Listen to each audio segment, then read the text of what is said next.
बड़ी खबर, बड़ी जानकारी के साथ हाजिर हुई हूं दोस्तों। तीसरा विश्व युद्ध किसी भी वक्त शुरू हो सकता है।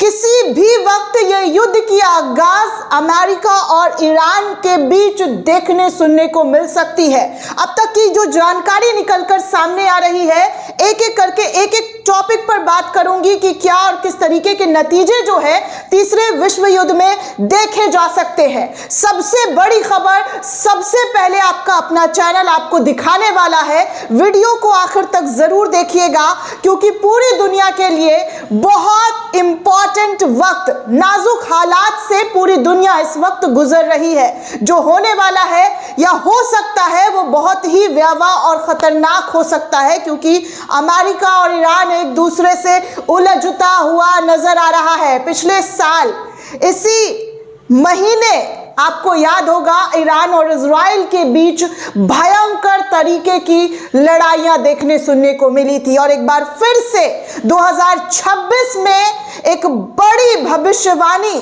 2026 को लेकर किया गया था, उस पर भी चर्चा करूंगी। लेकिन सबसे पहले आपको पूरी जानकारी दे दूं कि क्या और किस तरीके से इस वक्त पूरी दुनिया की नजर अमेरिका और ईरान पर टिकी हुई है। जिस तरीके के बयानबाजी, जिस तरीके की एक दूसरे से टसलगिरी, टकराव वो जो देखने सुनने को मिल रही है, बड़े ही नाजुक मोड़ पर इस वक्त ये दोनों देश खड़ा हुआ है।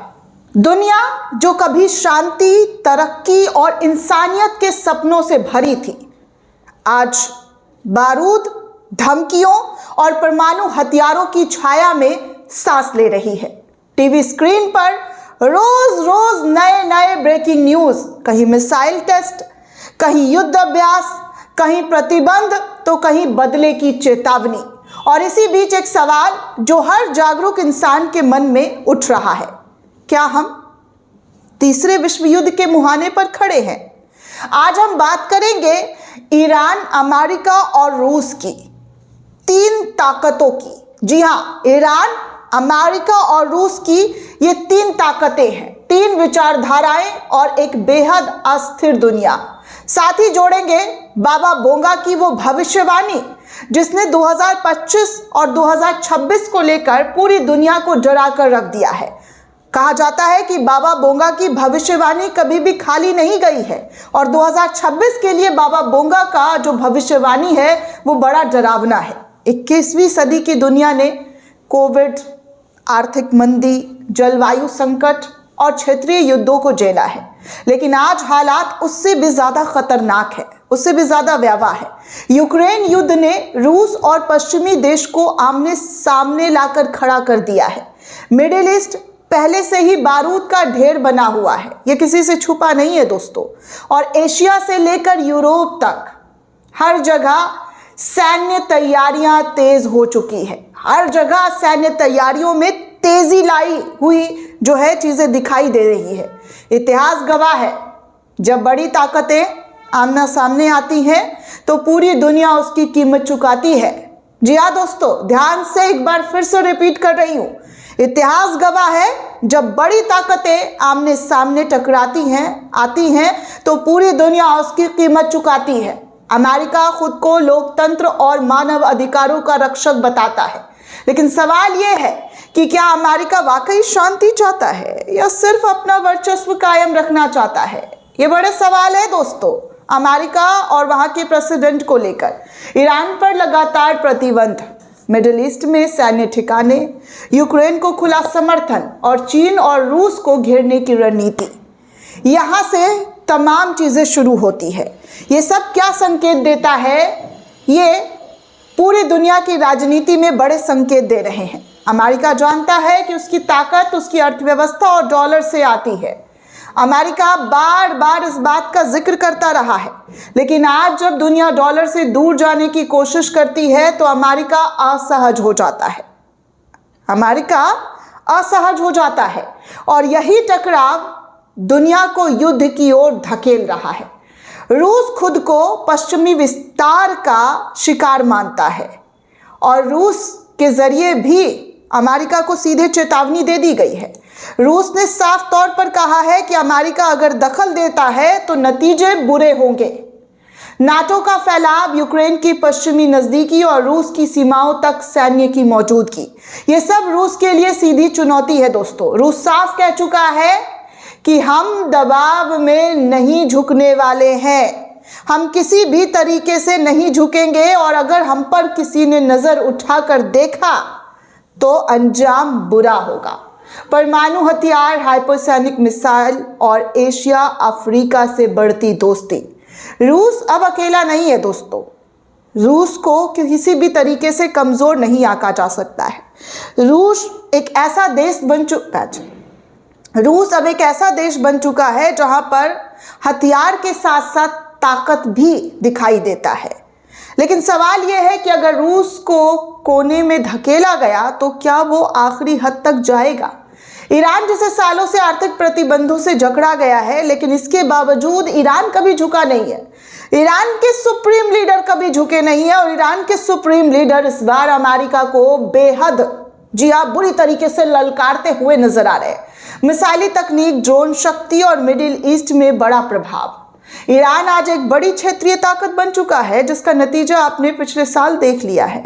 इजराइल पर बड़े ही घातक तरीके से बरसा है। अमेरिका और इजराइल ईरान के परमाणु कार्यक्रम से डरते हैं और ईरान कहता है कि हम अपनी सुरक्षा से समझौता नहीं करेंगे। ईरान ने साफ संदेश पूरी दुनिया को दे दिया है कि वो अपनी सुरक्षा से समझौता नहीं करने वाला है। अगर ईरान पर हमला हुआ तो ये सिर्फ एक देश पर हमला नहीं होगा, ये पूरे मिडिल ईस्ट को आग में झोंक देगा। इतिहास बताता है कि विश्व युद्ध कभी योजनाबद्ध नहीं होते हैं। जी हाँ, इतिहास गवाह है कि विश्व युद्ध कभी योजनाबद्ध नहीं होते हैं। वो एक चिंगारी से शुरू होता है और फिर तबाही लाता है, तबाह और बर्बाद कर देता है। पहला विश्व युद्ध एक हत्या से, दूसरा विश्व युद्ध एक आक्रमण से हुआ था। और अब सवाल यह है कि वो चिंगारी कहां से आएगी, क्योंकि जिस चिंगारी को हवा दिया जा रहा है वो रूस, चीन, अमेरिका और ईरान। ईरान पर हमला, यूक्रेन में नाटो को सीधी एंट्री या किसी भी समुद्री क्षेत्र में टकराव। जब तीन परमाणु ताकत एक दूसरे को आंखों में आंखें डालकर देख रही हो तो गलती की गुंजाइश नहीं होती है। अब बात करते हैं उस भविष्यवाणी की दोस्तों, जिसने दुनिया को सोचने पर मजबूर कर दिया है, जिसने दुनिया को पूरी तरीके से हिला कर रख दिया है। मैं बात कर रही हूं बाबा बेंगा की, जिनकी की गई भविष्यवाणी कई बार सच साबित हो चुकी है। कई बार, ऐसा नहीं है कि इनकी भविष्यवाणी झूठा करार दिया गया है। जापान में इनको भगवान की तरह पूजा जाता है। उन्होंने कहा था कि 2025 के बाद का समय इंसानियत के लिए बेहद खतरनाक होगा। उनके अनुसार साल 2026 के आसपास एक बड़ा वैश्विक संघर्ष शुरू हो सकता है। बेंगा की भविष्यवाणी है जो सीमित नहीं रहने वाला है, यह भी उनके जरिए कही गई है। उन्होंने कहा कि लोग अपनी ही बनाई तकनीकी से डराएंगे और जमीन से ज्यादा आसमान से खतरा आएगा। ये तमाम बातें बाबा बेंगा की है। बाबा बेंगा ने 2026 को लेकर ऐसे ही भविष्यवाणी किए हैं। क्या ये संकेत ड्रोन युद्ध, साइबर अटैक्स और न्यूक्लियर धमकियों की ओर है? इसमें अंधविश्वास कहकर टाला जा सकता है। जी हाँ, कुछ लोग इसे अंधविश्वास कहकर टाल सकते हैं, जिनको जो भी समझ में आता है वो कर सकते हैं, लेकिन हालात उनकी बातों से मेल खाते हुए दिख रहे हैं। तीसरा विश्व युद्ध शायद वैसा नहीं होगा दोस्तों जैसा हमने फिल्मों में देखा है कि भाई ऐसा हो सकता है, वैसा हो सकता है। ये हो सकता है कि hybrid war, cyber war, economic war और फिर सीमित लेकिन घातक सैन्य संघर्ष, ये सब कुछ तीसरे विश्व युद्ध में देखने सुनने को मिल सकता है। परमाणु युद्ध शायद आखिरी विकल्प होगा, लेकिन धमकी ही दुनिया को डराने के लिए काफी है। और जब डर नीति बन जाए तो इंसानियत हार जाती है। आज दुनिया एक बेहद नाजुक मोड़ पर खड़ी है। ईरान, अमेरिका और रूस अगर टकराए तो जीत किसकी होगी, किसकी नहीं होगी, ये कह पाना बहुत जल्दबाजी होगा। बाबा बेंगा की भविष्यवाणी सच हो या चेतावनी, इसे नज़रअंदाज भी नहीं किया जा सकता है, क्योंकि इतिहास ने हमें सिखाया है जब अहंकार बढ़ता है तो विनाश करीब आ जाता है। अब सवाल ये है दोस्तों कि क्या युद्ध होगा? क्या तीसरा विश्व युद्ध किसी भी वक्त हो सकता है? क्या इंसानियत इसे रोक पाएगी? आगे क्या होगा ये किसी को नहीं पता, बस लोगों की नज़र खबरों पर टिकी है। लोग दुनिया में हलचल को सुन रहे हैं और अंदाज़ा अनुमान लगा रहे हैं। जय हिंद, जय भारत।